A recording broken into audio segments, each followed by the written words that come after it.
So just to add, you see the website at the end. Every action that we're doing, whether it's a community person signing a card, whether when we push this video out, people are sending it on, you go to this site and it immediately is a way that you can contact your legislator. So the legislators are hearing. They are hearing from the people of Detroit. They're hearing from the teachers, but not just the teachers. They're hearing from everyone saying, this is what we want, which is translated into thousands of emails and thousands of phone calls and thousands of letters that are really making the case. And people understand that we're getting close and we want these things to happen, and it's for our own school system. So again, we just really felt that it was important that this story of what's really happening, how people are really moving in this, to make sure that we have a good, stable school system and a future is what's important. Is that video on YouTube, or where is that video? Yes, it is on YouTube, and we can provide the link to all of you that would like it. Is it on your website? And we can use Yes, it is on our website. And our DFT Facebook yes, page as you well. certainly can, Okay. and feel free to push it out. Please. Okay, so Please. again, I'll get that information. And sign a community card. That's right. Sign a commitment card. We want to get each and every one of you out with us helping with this fight. Because what's best for Detroit kids are the same things that happen in Grosse Pointe, and Farmington, and Bloomfield. As you see, one of the young ladies at the end of the video says, we want to be treated like everyone else is treated. And there's nothing more precious than a second grade child who's nervous and concerned on whether or not her school's going to be open after April 8th, or her school's going to be open next year, or teachers are going to be there. So in terms of what you're asking people to support, what are you asking people to support at this point? We're asking people to support legislation. We're asking the legislature to act quickly to, number one, make sure that the $50 million is there to keep the school system open, and we're asking the legislature to act quickly to make sure that the debt is paid, to make sure that local control is returned to DPS, to make sure that we have a future, that we can stabilize and pay the debt, but we can move on to a real school system. And that is a huge, monumental, we can't move anything. So when we hear people saying just the sick-outs were important, let me just say this, the sick-outs were important because they called attention. And that's why all of you did a beautiful job covering what the real issues were. Initially, the sick-outs were seen as just teachers that were angry and disgruntled. When people started to see what was really happening in the schools, that was important. And it did make people pay attention. But none of this can be dealt with unless this debt is paid and we get strong legislation. So the fight has to really be at Lansing and really to move these legislators. And that's what we're asking everybody to get all in on. And the teachers are responding to it. The community's responding to it. And this is what they see as these are strategic measures they're trying to take to make sure that this gets done quickly. Okay, but is DFT, are you fully on board? Are you fully on board with the Senate plan at this point? I mean, we are working. We have, of course, a state federation that's doing our lobbying, and it's there every day at the legislature, and there are a lot of issues that have to be resolved. But what we know is we need the debt paid, and we need to make sure that local control is returned. The issues, we're not saying that anything goes with those conditions. There have been some horrible ideas out there.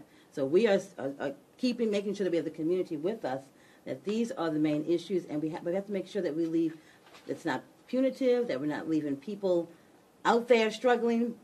So, of course, all those things have to be worked out. We're not at the point right now we're saying this version is fine and that version is not fine. Well, we're working every day. What is it that you don't like about the version that passed in the House that talked about giving the Financial Review Commission increased authority, as well as them having say over even benefits for teachers? Well, we have issues with a multitude of things that are in the legislation. But I think what can't be lost in this is that even when this legislation passes, okay, and we get our $50 million, and we get the $515 million from the lawmakers to move our district forward, there's still work to be done, okay? We're talking about long-term sustainable solutions to the school district. And the legislation is not going to be the end-all. There's still work to be done moving forward. Could you elaborate on what that work might be that still needs to be done in the future, even beyond? Well, there are things in our school district that need to be fixed. One, as we talked about before, are the conditions, okay? we're going into contract negotiations. Our contract expires June 30th. Okay? We have to make sure that the things that are in that agreement are things that community folks can really gravitate around, like lower class size, making sure that we're adding art, music, and gym and the fine arts into our school district, making our school district a world-class school district. At one point, Detroit public school children were some of the best. This district was one of the best around the country. We want to get back to that. Our students deserve it, our community deserves it, and our teachers are ready for it. A couple of questions, I guess. How disruptive do you feel it is that it appears to many people the union is not speaking with one voice, that there is a division in the union among the teachers, which we saw, I mean, we ran the story last night, where we heard where there's going to be this massive sick out. And then part of the union says, well, no, there's not going to be a massive sick out. How disruptive is that to what you're trying to accomplish, this split in the voice? It's very disruptive, and it takes us off the path of really doing what's right and what's viable for students, really doing what's good for the school district and the community as a whole.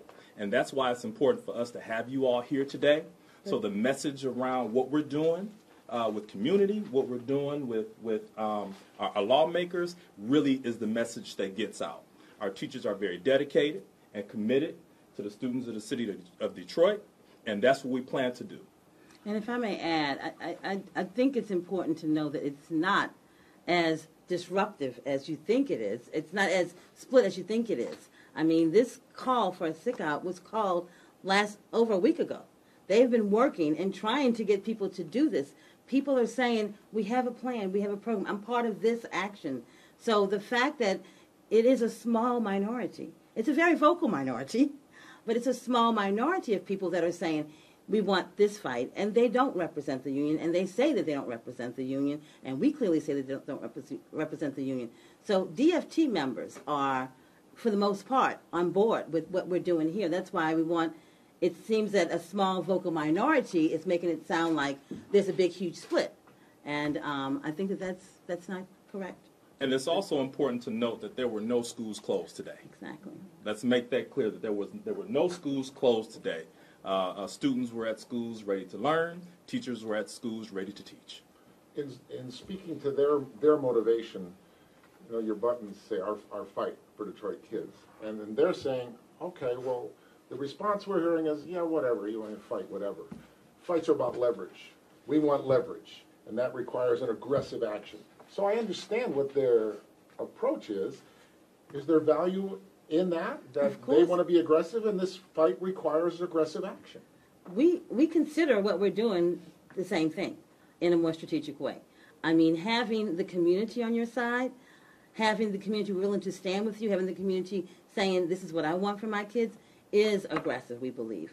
We believe being very vocal about what we want, we did a petition. We had thousands and thousands of people sign to a petition. We are creating leverage. We're creating leverage with not only the Lansing policymakers, we have elected officials right here in the city that we're saying, here's what we expect, here's how. So there are many points of leverage, and we don't want to be a one-trick pony. That one piece of leverage, you can't just keep doing the same thing over and over again. Eventually people are going to say, okay, what else do you have? This is what we have. So Terrence, you say that it's very disruptive and it takes you off the path. So if you could say in like 30 seconds or less to the other side about these sick outs, what would you say to them? I think that we all want what's best for the students here in Detroit. The best way to do that is to be very smart, to be strategic, and to be aggressive in getting those things for our students. We believe that, those two things can occupy the same space. We can be smart and strategic, and we can be aggressive all at the same time. But we're better together than we are apart. We're more successful as a unified group than we are apart. And as Anna stated, we're not talking about 4,000 folks who are on the other side. We have a vast majority of our membership who believe in this campaign and who are participating in this campaign. It's just a small, vocal minority who's off the path. And we'll continue to work to get those folks with us. This is not over. This is it's not a race. It's a marathon, not a sprint. It's a marathon. We're committed to really getting this local together and getting those folks on board, and we're committed to the students and the citizens of Detroit.